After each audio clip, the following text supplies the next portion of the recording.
नमस्कार, मेरा नाम मनदीप पूनिया है। आज हम पश्चिमी उत्तर प्रदेश के शहर मेरठ में हैं। मेरठ के अपने कई परिचय हैं।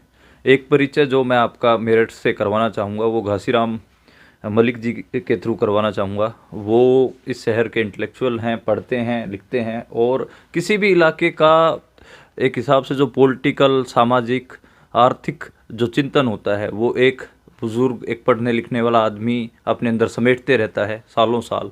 तो उस जो सालों साल मलिक साहब ने समेटा है वो आज थोड़ा सा हम इनसे जानने की कोशिश करते हैं, ताकि जो पश्चिमी उत्तर प्रदेश का जो चुनाव है उसको थोड़ा ढंग से समझने में हमें मौका मिले। मलिक साहब, सबसे पहला तो सवाल यही है कि जैसे ही पश्चिमी उत्तर प्रदेश का नाम आता है तो पिछले 3-4 चुनाव 2013 के मुजफ्फरनगर दंगों के ऊपर हुए।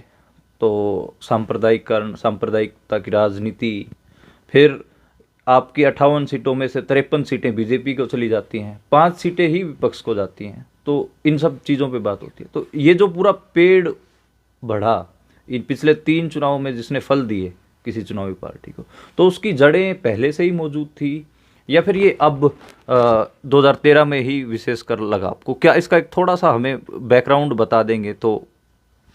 नहीं, वेस्टर्न यूपी में ये अब जो है सांप्रदायिक दंगे तो पहले भी होते रहे हैं। ऐसा नहीं है कि पहली बार ही हुआ है। 1982 का है, फिर 1987 का है। फिर जब बाबरी क्या नाम ये पूरा मंदिर वाला मूवमेंट है उसमें भी कहीं कहीं पर हमें ये कम्युनल क्लैशेस देखने को मिल रहे हैं। तो चेतना के स्तर पर लोगों में कुछ इस तरह की थी चीज़ें कि जो जिनको कम्युनल मतलब एक तरीके से जिसका व्यापक प्रसार किया जा सकता है, ये उसमें था। और फिर बाकी जो ये 2013 में हुआ उसको क्या मतलब सांप्रदायिक दंगा तो इतना कहना भी उचित नहीं लगता मुझे, जितना वो जाट और मुस्लिम्स के बीच में हो गया जी ज़्यादा। बाकी तो उसी तरीके से ये फिर उसका इस्तेमाल ज़्यादा हुआ। जो पहले वालों में, इस वाले दंगे में सबसे बड़ा डिफरेंस ये है कि डिजिटल मीडिया के माध्यम से ये पूरा इसका प्रचार प्रसार, इसका राजनीतिक इस्तेमाल वो सारा बहुत ज़्यादा हुआ। लेकिन ये भी बात है कि जो है चुनाव में कि और भी इशू जो थे, लोगों को लगा कि शायद हमें आर्थिक रूप से जो मसले थे किसानों के और युवाओं के, कि भाई ये जो नई बातें आ रही हैं कि इतना पैसा मिलेगा हमको, जो 2 करोड़ रोज़गार मिल जाएंगे, ये सब मुद्दों ने भी काम किया, केवल एक नहीं था। और इसका ट्रेंड ये है कि जहाँ कम्युनल एजेंडा सेट हुआ वहीं इसका दूसरा ये है कि केवल इस दंगे से यहीं का चुनाव तो जो है जीता जा सकता था, लेकिन प्रचार प्रसार इन मुद्दों के साथ ही मिल करके पूरा यूपी में ये फिर हुआ। और मैं तो बल्कि ये कहता हूँ कि पूरे उत्तर भारत में ये बात फिर फैली। तो इसने अपना रोल प्ले किया, तो 100% बात है। बाकी सब अध्ययनों से पता भी लग रहा है कि था ये लोगों के जहन में। जैसे हम देखते थे कि जो देहात है, देहात में उस तरीके से सांप्रदायिक भावनाएं नहीं थी, क्योंकि रिश्ता भी था आपस में। जो माइनॉरिटीज़ हो गए या पीजेंट्री क्लास है उसके बीच में, आप भी हमें कुछ देर पहले बता रहे थे, कोई रिश्ता था, इतना नहीं था। लेकिन 2013 में सडनली ऐसा कैसे उनके बीच में ये हुआ कि उनको इस्तेमाल किया गया है? फिर क्या किया? वो उनके बीच में रिजेंटमेंट तो था। रूरल एरिया में इस तरीके से दंगे होते नहीं थे यहाँ, है ना। इवन जो है शायद पहले कभी जो है पार्टीशन के समय का राइट्स हो गया 1946 में नवंबर में, जो है गढ़मुक्तेश्वर से जो है गढ़ का जो मेला लगता, तो गढ़मुक्तेश्वर से जो है ये दंगा अपना शुरू हो गया, तो फैल गया गाजियाबाद तक और इधर जो है मेरठ तक। लेकिन वो फिर बहुत जल्दी से वो कंट्रोल भी हो गए। उसके बाद ऐसा कोई राइट्स यहाँ देखने को मिला नहीं। अर्बन फिनोमिना था ये पार्टीशन के बाद से लगातार, रूरल एरिया में नहीं था। लेकिन ये राइट्स में था कि ये अर्बन एरिया में नहीं था, रूरल एरिया में हो गया। तो जाहिर सी बात है जो कम्युनल फोर्सेज हैं उनका अपने नेटवर्क ने ये फिर काम किया कि भाई अगर, क्योंकि इस तरीके से कराया जाए तो सिंबॉलिक हो गया, और जाट मिलिटेंट पेजेंट कम्युनिटी है, असर्ट करती है पॉलिटिकली, उसकी इम्पोर्टेंस है, भले ही नंबर भी बहुत ज़्यादा ना हो उनका, लेकिन इसके बावजूद भी वो असर्ट करती है। तो उसका राइट्स में उसको फिर वेल ऑर्गेनाइज तरीके से लोगों ने ये फिर अपना प्रोपेगेंडा, ये सारा नेटवर्क, इसमें शामिल होना, इसको सबको किया कम्युनल फोर्सेज ने। आप कह रहे हो कि जाट एसआरटी कम्युनिटी है और उसकी चपेट में आई दंगे की और उसने मदद भी पहुंचाया, लेकिन अब हमने देखा कि किसान आंदोलन के दौरान फिर जाट ही सौहार्द की बात कर रहे हैं। और ये इसलिए हुआ कि अब इसको जो है दंगे के बाद कुछ समय बाद फिर जो है अजीत सिंह ने और कुछ लोगों ने इसको क्वेश्चन करना भी फिर शुरू किया, क्योंकि जो उनको राहत मिलने वाली तो वो तो मिल नहीं रही है ना, अनएम्प्लॉयमेंट के क्वेश्चन पर, और जो है किसानों के जो पूरे जो है उसको जो है उस तरह का मूल्य मिलना चाहिए, फसलों के दाम वाजिब दाम मिलने चाहिए, या स्वामीनाथन कमेटी की तरफ से जिस तरह का रिपोर्ट है कि भाई हमें उचित मूल्य मिल जाए, वो भी नहीं मिल रहा है। गन्ने का बहुत सारा पेमेंट ज़्यादातर मिलों ने दिया नहीं सालों साल, तो उसको अब ये लगा कि ये भी नहीं कर पा रहे हैं जो हमारा था जी उसकी गहराई में, तो इसलिए उन्होंने फिर इस पर विचार करना शुरू किया। और अजीत सिंह ने पंचायतें और ये सब करके मीटिंग करके लोगों के बीच में बात की कि भाई इस तरीके से नहीं होना चाहिए और ये ठीक नहीं है, हम अपनी यूनिटी नहीं तोड़नी चाहिए किसानों की।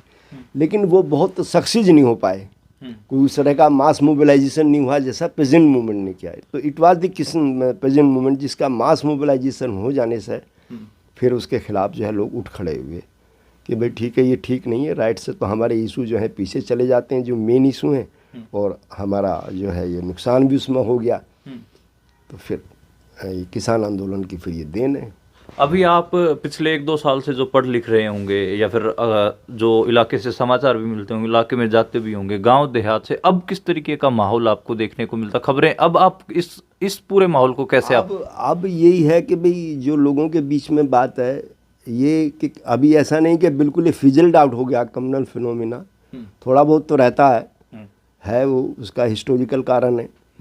लेकिन ये बात है कि अब लोगों में सभी किसान, बल्कि विशेष करके किसान समुदाय में, रूरल एरियाज में जो उनकी आर्थिक परेशानियां हैं, महंगाई बहुत है, डीजल पेट्रोल की, गैस की, अनएम्प्लॉयमेंट बहुत है, फिर वो किसानों का मुद्दा जो है वो अभी ज्यों का त्यों लटका हुआ सिवा कानून वापिस होने के अलावा। तो अब वो इस बात के लिए है कि हमारी किसी समस्या का जो है समाधान नहीं हो रहा है, और ये जो है कम्युनल राइट्स और ये सब ये करा करके यूनिटी को हमारी तोड़ करके ये अपना चले जाते हैं, और हमारी इन मुद्दों से कैसे निपटा जाए। एक सवाल ये भी उठता है कि ये इतना बड़ा इलाका है हरित प्रदेश का, और इसमें यूनिवर्सिटी तो एक ही है, चौधरी चरण सिंह यूनिवर्सिटी है, एक आध कोई एग्रीकल्चर यूनिवर्सिटी भी है, स्टेट यूनिवर्सिटी की मैं बात कर रहा हूँ जो सरकार से वित्त पोषित और सरकार से चले। तो कहीं ये तो नहीं है कि इस इलाके को बौद्धिक तौर पे भी पिछड़ा रखने की कोशिश रही हो, या फिर अगर कोई चेतना का स्वर भी है तो आप उस चेतना को कैसे देखते हो? वो ये है पुनिया साहब, ये एक जनरल बात है ये, अब इसको मतलब आप एक सीधे सीधे जो है केवल इन सालों में केवल भाजपा ने नहीं किया, ये पहले से नहीं हुआ। मतलब एक पूरा मेरठ यूनिवर्सिटी को आप इसका एरिया देखेंगे, यहाँ से लेकर के गौतम बुद्ध नगर तक और सहारनपुर तक एकमात्र यूनिवर्सिटी 1966 या 67 में ये यूनिवर्सिटी बनी, तब से यही जो है ऑपरेट कर रही है। उसके बाद नई यूनिवर्सिटीज़ नहीं खोली गई, और जो ज़रूरी थी खोलना जिनका, क्योंकि एक यूनिवर्सिटी इतना सब काम कर नहीं सकती, उस पर एग्जर्शन हो जाता है। लेकिन उसकी भरपाई इस बात से होती रही कि उत्तर प्रदेश में एक बात अच्छी थी कि पीजी कॉलेज बहुत थे हर जगह पर, तो पढ़ाई लिखाई तो होती रही। लेकिन इसका अगर कंपैरिजन और स्टेट से आप करें, विशेष करके इसके पड़ोस के राज्य हरियाणा से या दिल्ली से या पंजाब से, तो जाहिर सी बात है कि एजुकेशन के क्षेत्र में भी ये इलाका काफ़ी पिछड़ा है, और उसके अपने कारण है कि एजुकेशन पे किसी भी सरकार के द्वारा उसको एक प्राथमिकता के तौर पर इन्वेस्टमेंट ना करना, उसका एक्सपेंशन ना करना, बच्चों को फैसिलिटीज़ ना देना, यूनिवर्सिटी और कॉलेजों का उस तरह का नेटवर्क खड़ा नहीं किया गया जैसा कि हरियाणा या पंजाब में है। इसमें एक बात और समझना चाहेंगे आपसे कि जैसे इलाका होता है, उस इलाके की राजनीति और समाज और आर्थिक स्थिति, उसको शेप देने के लिए कुछ ऑर्गेनाइजेशंस, कुछ संगठन काम कर रहे होते हैं। जैसे पश्चिमी उत्तर प्रदेश में किसान यूनियन भी है, और आरएसएस का कैसे देखते हैं आप, आर्य समाज, तो ऐसे कौन कौन से संगठन आप महत्वपूर्ण मानते हैं जिन्होंने यहाँ के सामाजिक और राजनीतिक चिंतन को एक शेप दी, शक्ल दी, लोगों के जनमानस में, लोगों के दिमाग में भी वो घुसे और किसी तरीके की राजनीति उभारने में या फिर नीचे गिराने में सफल रहे? कौन कौन से संगठन आपको महत्वपूर्ण लगते हैं इस इलाके के? देखिए, जो हिस्टोरिकली है तो सोशल लेवल पर या सोशल इशूज़ को लेकर के वो तो आर्य समाज ही है, और 1935-40 तक वो यहाँ काफ़ी सक्रिय था वेस्टर्न यूपी में। है ना, उसके द्वारा गुरुकुल या अपनी स्कूल, डीएवी स्कूल, ये सब खोलना उसका था ये एजुकेशन में। और महिलाओं के एजुकेशन के लिए भी आर्य समाज है ना ये कहता था, अपने कार्यक्रम में रखता था कि महिलाओं को भी आप पढ़ाइए लिखाइए, या जो विधवाओं के विवाह शादी के लिए भी उसका एम्फेसिस रहता था। कास्टिज्म में कोई ज़्यादा उसका यकीन भी नहीं था, लेकिन उसके साथ साथ उसने शुद्धि और संगठन का जो मूवमेंट शुरू किया ये वेस्टर्न यूपी में, ख़ासतौर से 20वीं शताब्दी के शुरू से, उससे ज़रूर कम्युनलाइजेशन हुआ। उससे न श्रद्धानंद थे चाहे बाद में और कोई थे, तो उस तरीके से ये रहा आर्य समाज का। लेकिन फिर इसके बाद 1920 के बाद से आप देखेंगे कि धीरे धीरे पूरा इस बेल्ट के अंदर जो है ना, ये अध्ययन उस तरह के हुए नहीं, लेकिन आप देखेंगे कि राष्ट्रीय आंदोलन जो है वो बहुत पेनिट्रेट करता है, जितना हरियाणा वगैरह में नहीं करता। और ख़ासतौर से 1930-31 में, यहाँ तक मैंने तो जो है इंटेलिजेंस रिकॉर्ड्स जो देखे उनके से मुझे पता लगता है कि शायद ही मेरठ डिस्ट्रिक्ट काफ़ी बड़ा था उन दिनों, है ना। गाज़ियाबाद भी इसका हिस्सा था और ये बागपत भी और मेरठ भी। तो इस सारे क्षेत्र में जो था, मेरठ सेंटर प्लेस था क्योंकि डिविजनल हेडक्वार्टर था। तो आप देखेंगे कि कांग्रेस के लोग जो हर गांव में जा रहे थे, किसानों को मोबिलाइज करते थे, ये करते। इसलिए 1930-32 की जो है सेमिनार अवज्ञा आंदोलन है, उसका यहाँ के रूरल एरिया पर बड़ा व्यापक प्रभाव है उसका। और उसने, मुझे लगता है कि इस नई राजनीतिक चेतना का संचार इस इलाके में सबसे ज़्यादा किसी मूवमेंट ने किया है तो उससे सेमिनार अवज्ञा आंदोलन है। यहाँ पर लोगों के गिरफ्तार होने वाले लोगों की सूची भी आप देखेंगे जो उत्तर प्रदेश सरकार ने प्रकाशित की है। और कांग्रेस के नेताओं को भी आप देखेंगे, चाहे चौधरी चंद सिंह थे, चाहे विजयपाल सिंह थे, और कई सारे बहुत सारे लीडर थे जिनका मुझे फ़िलहाल नाम नहीं याद आ रहा। लेकिन मास मूवमेंट यहाँ पैदा हुआ और उस मास मूवमेंट का रिपरकशन फिर 2 आंदोलन में फिर आपको निकल करके दिखाई देगा। क्विट इंडिया मूवमेंट काफ़ी पेनिट्रेट किया, काफ़ी जगहों पर व्यापक था। और INA के जो लोग गिरफ्तार किए गए थे उनका रिलीज मूवमेंट भी मेरठ में बहुत व्यापक था INA वालों के लिए। इसलिए मास पॉलिटिक्स तो कांग्रेस ने शुरू किया आज़ादी की लड़ाई में, यही तो बिल्कुल बात है। और 1937 का जब इलेक्शन का रिजल्ट आप देखेंगे विधानसभा का, जो प्रोविंशियल, हाँ, जो 1935 के यानी गवर्नमेंट ऑफ इंडिया एक्ट के तहत हुआ था, उसमें कांग्रेस की जो विक्ट्री थी सभी सीटों पर, इट वाज ए रिमार्केबल। ये एक तरीके का ये चीज़ तो थी तब। और कांग्रेस ही फिर जो है लेट 70s तक जो है, मतलब कांग्रेस का अपना यहाँ पर दबदबा रहा। हालांकि चौधरी चंद सिंह की भी फिर जो है नई तरीके से, हालांकि वो इनसाइड दी कांग्रेस भी किसानों के लिए काम करे थे। ऐसा नहीं था कि वो 1968 में कांग्रेस से अलग हो गए, अपनी सरकार बना ली तभी शुरू किया, नहीं। वो भी लगातार किसानों के संपर्क में, उनको ऑर्गेनाइज करना, उनके अधिकारों के लिए लड़ना। जैसे कि ज़मींदारी एवोल्यूशन है ना, उसकी कमेटी में रहना, एक अपना अलग से ड्राफ्ट देना कि किस प्रकार से ज़मीन के मालिक जो है किसानों को बनाया जा सकता है। फिर चकबंदी, लैंड कंसोलिडेशन के कंसेप्ट को विकसित करना, एक कृषि मंत्री रहते हुए इन चीज़ों को कराना, किस तरह की इरिगेशन फैसिलिटीज़ होनी चाहिए। और फिर बाद में जाकर के कि भाई कैसे जो है सपोर्टिंग प्राइस किसानों को क्यों मिलना चाहिए, सारे मुद्दों पर उन दिनों वो बात कर रहे हैं, लेट 50s और 60s में चौधरी चरण सिंह। और इस समय जो है कांग्रेस में केवल उनके ऐसे पहचान नहीं हो रही कि वो केवल जाट लीडर है, बल्कि पूरे प्रदेश भर में, इधर क्या नाम है अपना जो सेंट्रल यूपी है इस इलाके में भी जाकर के, ईस्टर्न यूपी में भी पूरा आप पढ़ोगे, जो पोल ब्रास की स्टडी है उनके बारे में, है ना, बायोग्राफी में भी आप देखेंगे। तो वो ये किसान मुद्दों को बड़ा उठा रहे हैं। और जो फिर आगे ग्रीन रिवोल्यूशन में जब होता है तो वही सारे मुद्दे फिर ऊपर आकर उभर करके आते। तो इसलिए वैक्यूम नहीं था कि अचानक से जो है इस समय में। और यहाँ इन दिनों में जो पार्टीशन की वजह से जो कम्युनलाइजेशन था वो थोड़ा बहुत था, बाकी वो सब चीज़ें उस तरीके से अब थी नहीं। ना 50s में थी, ना 60s में थी, ना 70s में थी, और ना RSS थी उस तरीके से। यहाँ बहुत कहीं अर्बन एरिया में थोड़ा बहुत किसी छोटे मोटे शहर में उनकी अपनी शाखाएँ वाखाएँ थी, रूरल एरिया में कोई लेना देना 80s तक था नहीं।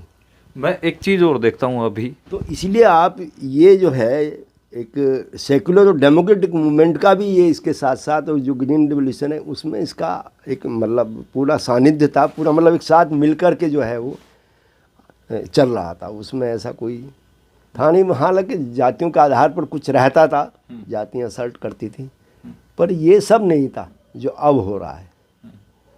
एक चीज़ मैं देखता हूँ कि जो आर्य समाज के जो गुरुकुल हैं, उनके कुलपति या फिर उनका आचार्य, मैं देखता हूँ आजकल वो संघ की पोजीशंस में भी हैं। कहीं आर्य समाज का आपको लगता है कि संघ ने टेक ओवर कर लिया है, कुछ ऐसा आपको महसूस? टेक ओवर नहीं किया, असल में आर्य अब जो है संघ तो व्यापक एक हिस्सा बन गया है अपने मूवमेंट के हिसाब से।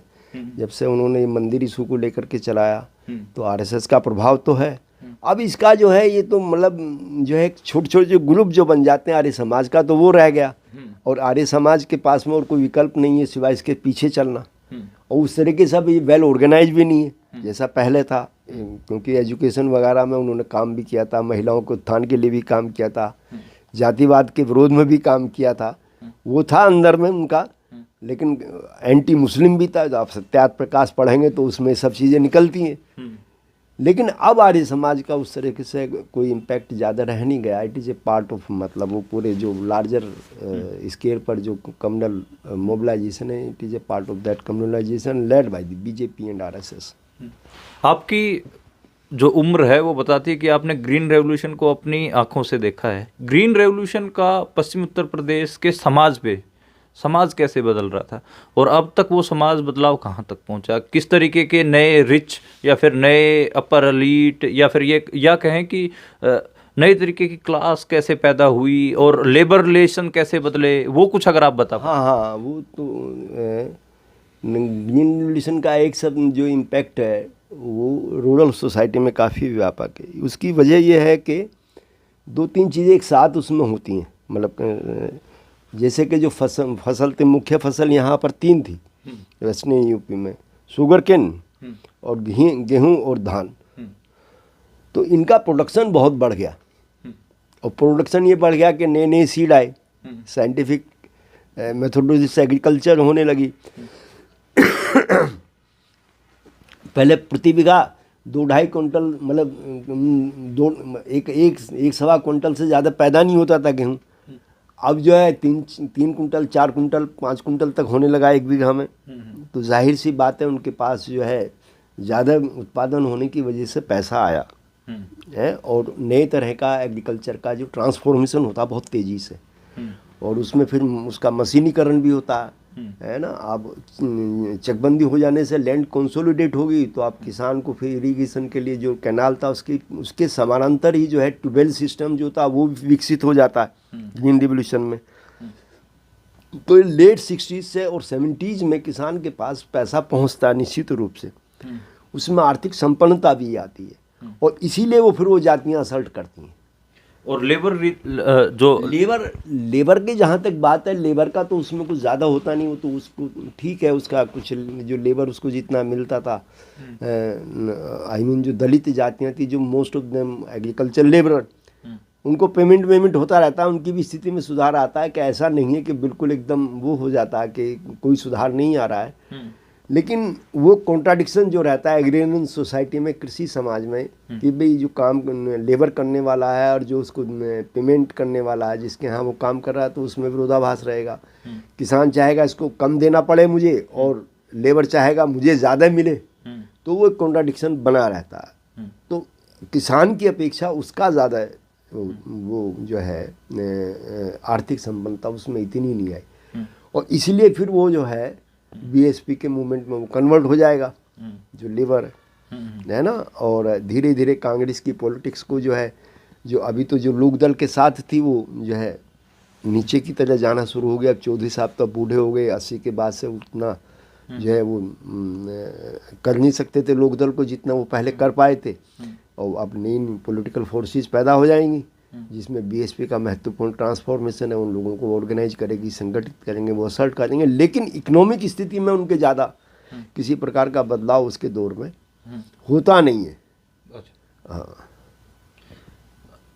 अब ये जो चीज़ है कि अब ये जातियाँ खासतौर से जाट, गुजर और इवन इंक्लूडिंग राजपूत, जो आई मीन फार्मिंग कम्युनिटी थी, उनकी आर्थिक स्थिति में निश्चित तौर पर मतलब 60s और 50s के मुकाबले, 50-60s के मुकाबले 70s और 80s में संपन्नता तो आती है। अब ग्रीन रिवोल्यूशन की अपनी समस्याएं हैं भाई। आपने उसको जो केमिकल फर्टिलाइजर इस्तेमाल करके, एडवांस सीड दे करके, एडवांस टेक्नोलॉजी दे करके, ट्रैक्टर, ये सारी चीज़ें, फिर जो है मिनिमम सपोर्ट प्राइस का पॉलिसी आ गया 1969-70 से, है ना, तो उसको किसान को वो भी सब मिलने लगा, शुगर केन का रेट भी जो है सरकार तय करने लगी, पेमेंट की व्यवस्था, वो चीज़ें अपने होते होते अब ये सेचुरेशन पॉइंट आ गया 80s में आकर के, मिड 80s में, कि ना तो अब उत्पादन बढ़ रहा है, केमिकल फर्टिलाइजर्स वो महंगा हो रहा है, जो इम्प्लीमेंट्स हैं वो भी महंगे हो रहे हैं, तो उस तरीके से उसको रिटर्न्स नहीं हो रहा है। और लिबरलाइजेशन में भी इस बात का एजेंडा नहीं रखा गया, ध्यान नहीं रखा गया बिल्कुल भी, कि भाई जो है किसानों की आर्थिक हालत को जो है सुधारने के लिए जो है हम कोई इसमें विशेष प्रयास किए, जिसको नहीं किया गया। और उसी का अब ये रिपरकशन है, क्योंकि बाकी पूरा लाइफ तो महंगा हो गया, आपका एजुकेशन भी महंगा हो गया, आपका हेल्थ का भी जो पूरा महंगा हो गया, आपका जो उसमें इनपुट है जाने वाला एग्रीकल्चर के काम में, वो सारा महंगा हो गया। उस हिसाब से अब उत्पादन तो चलो ठीक हो रहा है, लेकिन उसकी कीमत उस हिसाब से नहीं मिल रही जो मिलनी चाहिए थी। और वो मिड 80s से उस पर बहुत ज़्यादा ध्यान दिया ही नहीं गया। अच्छा, अब मौके की बात करते हैं। मौके, चुनाव है फरवरी में, और पहले चरण में ही आपका इलाका है वो चुनाव में जा रहा है। अब मौके की स्थिति को, मौके की राजनीति को आप कैसे समझना और समझाना चाहेंगे? नहीं, अब तो ये जो है इन्हीं दो ही मुद्दों से ज़्यादा प्रभावित है इस समय।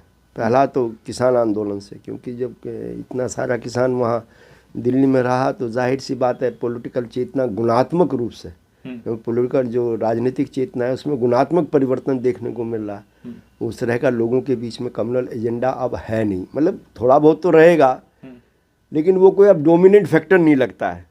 आप जाकर के देखेंगे, और मैं बल्कि दबथवा की रैली में भी गया था, लोकदल की और समाजवादी पार्टी की जो गठबंधन की रैली थी। लोगों से बात करी तो लोग कहते नहीं आपका हमें ये नहीं है, आपका हमको अपना भैयाचारा बनाए रखना। और भैयाचारा का नाम जो है जिंदाबाद के नारे भी वो लगाते थे, कैब भी उन्होंने बनवाई हुई थी। तो ये लग रहा था कि लोग उससे तो बाहर निकल आए हैं। और अब ये हो रहा है कि ज़्यादातर जो है जो ये मुद्दे जो हैं उनके महंगाई वाले ख़ास तौर से, और जिन्सों के दाम के, रूरल सोसाइटी में ये, इवन अर्बन सोसाइटी में भी ये काफ़ी महत्वपूर्ण रोल प्ले करने वाले, जिसको जो है वर्तमान सरकार शायद अंडर एस्टिमेट कर रही है कि ये इशू नहीं है। इशू ही ये लगते हैं मुझे, दिस इज़ माई ऑब्जर्वेशन। हो सकता है मैं ओवर कर रहा हूँ, बाकी तो रिजल्ट से पता लगेगा, लेकिन ये मुद्दे इस समय डोमिनेट कर रहे हैं। अमित शाह कैराना जाते हैं, और कैराना भी उन व्यापारियों से मिलते हैं जिनको वो कह रहे हैं कि हमने इनकी वापसी करवाई, ये पलायन कर गए, आज कैराना में हैं, और वहाँ से ही चुनाव के अभियान की शुरुआत हो रही है। और वेस्टर्न उत्तर प्रदेश में जिस हिसाब से कैंप किए हुए हैं बीजेपी के नेता, कैप्टन अभिमन्यु, स्वतंत्र देव सिंह, जेपी नड्डा, तो आपको लग रहा है कि ये इतने आसानी से इस जगह को जाने देंगे? नहीं, वो आप जाहिर सी बात है, जब उनको पहले हर इलेक्शन में 14 में, 17 में, 19 में उसको बेनिफिट हुआ, तो जाने क्यों दे देंगे, कोशिश तो पूरी करेंगे। अभी तो फिर आगे ऑब्जर्वेशन का, अवलोकन का विषय है कि भाई कितना इम्पेक्ट कर पाते हैं। लेकिन मुझे ये लग रहा है कि शायद जिस एजेंडे पे वो ले जाना चाहते हैं, वो एजेंडा शायद जो है डोमिनेंट ट्रेंड नहीं है, डोमिनेंट ट्रेंड नहीं है। यूथ में आप क्या देखते हैं? यूथ में आप जैसे घूमते भी हैं, पढ़ते भी हैं, तो यूथ में आपको क्या समझ में आ रहा है कि यूथ में किस तरीके? यूथ में एक तो जो है कि अब वो उस तरह की आर्थिक संपन्नता ना होने की वजह से वो जो परेशानी में, और उसको जो उसका मेन मुद्दा ये है कि हमें समय से रोज़गार मिले। क्योंकि जहाँ तक पढ़ने लिखने की बात है, एनी हाउ किसी भी तरीके से लड़के उधर से गांव से पढ़ लिख के आ रहे हैं, लड़के लड़कियां भी, लेकिन नौकरी ना समय से मिलने पर जो है उनको काफ़ी रिजेंटमेंट उन लोगों के बीच में है, ये देखने को मिल रहा है। बार बार एग्ज़ाम होते हैं, है ना, रिजल्ट नहीं आते, नौकरियों का घोषित कुछ किया जाता है, नंबर कुछ होता है, नौकरियां मिल नहीं रही हैं। तो इस बात को लेकर के उनमें रिजेंटमेंट है, और काफ़ी ज़्यादा है। बल्कि किसान आंदोलन में वो रिफ्लेक्ट भी हो रहा था, भले ही किसानों का आंदोलन था, लेकिन वो उसमें मोबिलाइजिंग फोर्स थे यूथ जो था, खास तौर से रूरल एरियाज में। मैं देख रहा था कि वही सब कुछ करने वाले थे। बुजुर्ग लोग तो उनके साथ ट्रैक्टर ट्रॉली में बैठ के चल देते थे, लेकिन वो बुलाकर ये सब जो जिस तरह का मोबिलाइजेशन करना होता, पॉलिटिकल संगठन बिठाना होता, बनाना होता है, वो सब में वो लगे हुए थे किसान आंदोलन के नाम पर। और किसान आंदोलन की ये देने के वो चेतना का स्तर इतना उसने ऊंचा उठा दिया, और इतना पॉलिटिकल डेमोक्रेटिक स्पेस क्रिएट कर दिया कि अब वो सवाल खड़े कर सकते हैं, कह सकते हैं भाई हमें काम चाहिए, काम क्यों नहीं मिल रहा है। तो इसलिए मतलब ये लग रहा है कि शायद कम्युनल एजेंडा जो है जनता पर अब जो है इतना उसको प्रभावशाली नहीं है, जितना 14 और 17 में कर गया वो काम, अब शायद है नहीं इतना।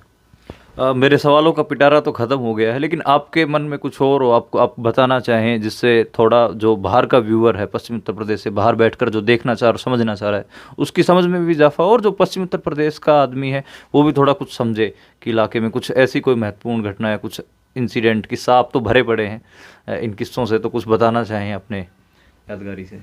क्या मतलब ये समझाने में ये क्या मतलब कोई आपको लगता है कि कोई चीज़ बात अधूरी रह गई है, कोई चीज़ है जिसके बारे में बात होनी चाहिए, मैं उस पर सवाल नहीं पूछ पाया हूँ, कोई ऐसी चीज़ छूट गई हो? नहीं, लगभग आपने तो सारे ही सवाल पूछ लिए हैं, और तो बातें बहुत सारी हैं, लेकिन इसमें मुख्य बात यही है कि ये अगर उत्तर प्रदेश का रिजल्ट ऐसा आ जाए कि इस तरह की जो फोर्सेज हैं वो अगर हार जाती हैं, तो शायद देश में फिर दोबारा से जिसको हम सोच रहे हैं कि भाई लॉ एंड ऑर्डर और कानून का राज, रूल ऑफ लॉ, कॉन्स्टिट्यूशनलिज्म और डेमोक्रेटिक सेटअप, ये शायद ढर्रे पर आ जाएं, और जो केंद्र की सरकार है वो भी कुछ इससे सीख ले कि सिर्फ चुनाव एक ही मुद्दे को लेकर के नहीं जीता जा सकता। जब तक आप ग्राउंड लेवल पर डिलीवरी नहीं करेंगे, लोगों को राहत नहीं मिलेगी। तो और राहत का मेरा अभिप्राय यही है कि आर्थिक स्तर पर भाई आपने सिलेंडर दे दिया, लेकिन सिलेंडर जो भरा नहीं पा रहा है 1000 रुपये में, वो सब घर वाले जो है, आप नीचे देखो कहेगा यार ये 1000 रुपये का सिलेंडर कौन भरे। गांव में आप जाकर के देखेंगे, वो पहले जाकर के जंगल से जो है 2 साल पहले लकड़ी वकड़ी लाना सब बंद कर दिया था। अब वो जंगल से जो है ईंधन बेचारी गरीब महिलाएं ढूंढती फिरती रहती हैं। और जो बात मैंने नहीं बताई, दूसरा जो बहुत महत्वपूर्ण मुद्दा यह है कि ये जो गायों वाला इशू है, जो सांड वाला है, वो किसी खेत को नहीं छोड़ते। मैं तो गांव जाता हूँ, मेरे खुद खेतों का मैं जो है गेहूँ खा जाते हैं। बुरा हाल है उनसे, इतना बुरा हाल है कि फसलें जो हैं किसी किसान की तो चौपट हो जाती हैं। मतलब मेरा ही जो गन्ने का खेत था एक, वो पिछले साल खा करके इतना ख़राब कर दिया कि 30-35 हज़ार रुपये का गन्ना उसमें कम हुआ पैदा। मलिक साहब, एक सवाल मुझे अब ध्यान आया। इसलिए ये भी बड़ा किसानों के जहन में मुद्दा है। अब ये समझना चाहिए सरकार को कि डेयरी करने, पशु जो है, अब वो कोई ऐसा चीज़ तो रह नहीं गया कि आप जो है इसको मध्यकालीन तरीके से भाई चरागाह पड़े, वहाँ पशु चराएंगे, आप किसान उसको पाल लेगा। अब तो जो है भूसा है 1300 रुपये क्विंटल हो रहा है ना, 150-200 रुपये पर पशु चाहिए खर्च करने को। और पशु की छोड़ कर के गाय भैंस के दूध की तो इस्तेमाल है, बाकी जो है जो सांड है ये सब तो इनका इस्तेमाल नहीं रह गया। क्योंकि जो ट्रैक्टर ट्रॉली के आ जाने से, जैसे मैं गन्ना डलवाता हूँ अपना, तो मैं देखता हूँ कि जो है मतलब ये है कि 100 ट्रैक्टर आते हैं, मुश्किल से 4-5% जो हैं भैंसा बुग्गी वाले आएंगे। है ही नहीं लोगों के पास अब, ये सबके पास ट्रैक्टर है, ट्रैक्टर में अपना वो ट्रॉली डाल करके अपने गन्ने डालते हैं। तो बैलों का इस्तेमाल नहीं रह गया बिल्कुल भी, इसलिए वो बछड़ों को पालना नहीं चाहता किसान जो है, क्योंकि वो उसकी अर्थव्यवस्था पर दबाव डालता। और जब आप उनका ये प्रबंध नहीं करेंगे, मान लिया उसके यहाँ जो है गाय भी 3-4 ब्यात के बाद वो अब जो है दोबारा से दूध नहीं दे पा रही है, और ये बछड़े वो भी नहीं दे पा रहे। पहले तो उनको ये था कि सेल हो जाती थी, अब वो सेल नहीं होती है, तो वो जो है बिल्कुल उसकी अर्थव्यवस्था को चौपट करने का काम कर रहा है। 2 तरीके से अब नुकसान कर रहा है वो। अब एक तो ये करा कि खेतों में फसलों को खाता है, छोटी छोटी फसलों को खा जाता है, गेहूँ हो चाहे आपका गन्ना हो और चाहे दूसरी और कोई भी फसल हो, उनको सरसों हो, उनको खाता है। दूसरा ये है कि जो उसको रिटर्न था, है ना, कि जब ये इन्होंने बैन नहीं किया था, रिटर्न जो था वो पशु चले जाते थे, कसाई लोग ले जाते थे, वो रिटर्न भी ख़त्म हो गया। तो किसानों को जो साल में 20,000-30,000 की अतिरिक्त आमदनी हो जाती थी, वो आमदनी भी समाप्त हो गई है, और ऊपर से उसके खेतों को खा रहा है। अब किसान तो उस तरीके से आप डिसिप्लिन तो उस पर लाद नहीं सकते। वो तो देखा अब ये बछड़ा, अब गाय का दूध तो ख़त्म हो गया, अभी किसी काम का नहीं, वो अंधेरे में चुपके से उसको जंगल में छोड़ देगा, और वो 6 महीने में पूरा सांड बन जाता है। इसमें एक सवाल जो मुझे लगता है कि छूट गया है, वो है पश्चिम उत्तर प्रदेश के ग्रामीण गरीबी का। जो देहात का गरीब है, ग्रामीण गरीब है, उसकी बात नहीं हम कर पाए। तो ग्रामीण गरीबी को आप कैसे देख रहे हैं कि किस तरीके का इजाफा है उसमें, चाहे दलित भी हों, मजदूर भी हों, किसान भी हों, जो छोटी जोत के कुछ किसान। ग्रामीण गरीबों का ये एक बात है कि ये एग्रीकल्चर पर लगातार प्रेशर है, ये बात है। और उसको वहाँ से आप दो ही एजुकेट करके उसको वहाँ से आप निकालें, उसको रोज़गार दें, है ना। एग्रीकल्चर पर जो दबाव उसका पड़ रहा है, अभी किसी के पास 3 बेटे हैं, एक ही बेटे को बाहर काम मिला तो वो अब उसके पास जो 30-40 बीघे ज़मीन है वो फिर 3 जगह डिवाइड हो जाएगी, तो वो तो दबाव पड़ता है, तो गरीबी तो उसमें बढ़ रही है। जो एग्रीकल्चर लेबर काम करने वाले उनको काम नहीं मिल रहा है। तो अब ये रूरल इकोनॉमी से कैसे निपटना है, तो उसका रूरल इंडस्ट्रियलाइजेशन या उसमें किसी तरह के जो आप नया एग्रीकल्चर वाला आप जो एग्रो इकोनॉमी का आप जो बात करते हैं, एग्रो इंडस्ट्री की जो आप बात करते हैं, उन सब का एक्सपेंशन उनको एजुकेट करके वहाँ से एग्रीकल्चर से हटाना ऑर्गेनाइज मैनर में। ये नहीं कि आप जो है लैंड को कॉरपोरेट सेक्टर को आप पकड़ा दें और वो प्राइवेट इन्वेस्टमेंट हो जाएगा, उससे समस्या का हल हो जाएगा। उससे तो समस्या का हल होना नहीं है। ये तो सरकार की लेवल पे ही ये प्लानिंग चले कि भाई ठीक है, हमें यहाँ से रूरल सोसाइटी में जो ये लगातार एग्रीकल्चर के ऊपर जो प्रेशर बन रहा है इसको कम करना, इसमें लगातार इन्वेस्ट करना चाहिए सरकार को। जो उनके अपनी इन्वेस्टमेंट की जो एजेंसीज हैं, बैंकिंग सिस्टम है, दूसरा और चीज़ें हैं, लगातार वहाँ वो सारी चीज़ें करनी चाहिए। आई मीन मेरा उसका इंडस्ट्रियलाइजेशन वहाँ भी करें और ऐसा करें जो एनवायरनमेंट को बचा करके रखें और लड़कियों को वहाँ से पढ़ा लिखा करके वहाँ से थोड़ा सा हटाएं। वो ये नहीं कि आप जो है प्राइवेट कंपनियों के हाथ में छोड़ दें, लैंड आप ठेके पे ले लो, ये कर लो, और बुरा हाल हो जाएगा। वो तो अपने प्रॉफिट के हिसाब से आएंगी और उसमें फसाद हो जाएंगे कि भाई जो है किसी की लैंड चली गई तो जाहिर सी बात है वो लड़ेगा। तो इसलिए ये पूरा जो है 100% ये बात अब है कि रूरल इकोनॉमी जो है वो चरमरा गई है, एग्रीकल्चर पर बहुत ज़्यादा दबाव है और उसको जो है वहाँ से जब तक आप उनको वहाँ से युवकों को पढ़ा लिखा करके और उनको नए जॉब में नए सेक्टर में नहीं डालेंगे, it is the responsibility of the government. ये नहीं कि प्राइवेट कंपनियाँ ये कर देंगी, ना ना ना, वो नहीं कर सकेंगे। गरीब देश है ये, तो जाहिर सी बात है सरकार का जब तक हस्तक्षेप नहीं रहेगा, उसकी प्लानिंग नहीं रहेगी, इनसे निपटा नहीं जा सकता। अभी कोई जैसे किसी घर में कोई बीमार हो जाए, कितनी हेल्थ सर्विस कितनी पुअर है, वो बेचारा कहीं से कर्ज लेगा, ये लेगा, तब जा कर के इलाज करा सकता, और वो नहीं मिले तो फिर वो मौत के मुंह में चला जाता है। तो ये बड़ी सीरियस समस्याएं हैं, हेल्थ की भी, एजुकेशन की भी। और फिर एजुकेशन का जो ट्रेडिशनल तरीका था वो भी चरमरा गया है। आपने ये एजेंडा तो सेट कर, ये लोग ये चले भाई हम पब्लिक से स्कूल जिन्हें आप कहते हैं प्राइवेट स्कूल के, उसमें अंग्रेजी पढ़ाई जाती है, बच्चों जो थोड़ा बहुत सा आर्थिक रूप से ठीक ठाक है वो उनमें पढ़ने भेज देता है। जो गांव में वो पहले भूमिका निभाता था इस बात की कि भाई मैं है ना कि गांव में थोड़ा सा प्रबुद्ध आदमी हूँ, तो स्कूल ठीक से चलें, टीचर्स टाइम से आएँ, ये स्कूल अच्छे से चलें, मेरे बच्चे भी यहाँ पढ़ते हैं। अब वो इस रेस्पॉन्सिबिलिटी का वहन ही नहीं करता क्योंकि उसका कोई सरोकार नहीं रह गया और इसीलिए वो गवर्नमेंट स्कूल चरमरा गए हैं। वो नाम के हैं, उनमें बच्चे कम हैं या उनमें खाने पीने का जो प्रबंध उससे शायद थोड़े बहुत आ जाते हैं। मतलब इतनी बुरी हालत है उनमें, बिल्कुल जो एकदम किसी प्रकार की उसमें कोई ना डिसिप्लिन है, ना उनमें पढ़ाई वढ़ाई का कुछ इंतजाम रह गया है और लगातार सरकार वहाँ से अपने आप को हटा रही है जी। और इसलिए समाज भी हट रहा है।